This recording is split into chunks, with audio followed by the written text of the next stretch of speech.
ये गाड़ी का स्विच है जी, इसकी स्ट्रिप्स ख़त्म करके इसकी केबलिंग बनाई, केबलिंग लगा रहे हैं अभी, केबलिंग लगा रहा हूँ अभी। इनको चेक किए 1 2 3 4, ये डोर का स्विच है, डोर का स्विच बनाने लगा।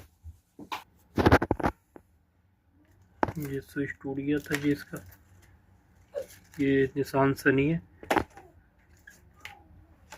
ये निसान सनी है, निसान सनी की स्ट्रिप्स टूट गई थी, ये नई नहीं मिली मुझे। तो अभी जो है इसका जो है ये कनेक्शन कर रहा हूँ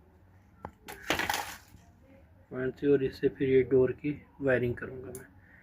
तो उसके लिए वायरिंग यूज़ की है, काफ़ी ऐसे टांके लगाए हैं, स्ट्रिप बन गई है अभी इसके अभी इसके अंदर सिलिकॉन डाल के इसको बंद कर देंगे क्लिप को ऐसे सिलिकॉन के साथ, तो फिर ये रेडी हो जाएगा हमारा स्विच।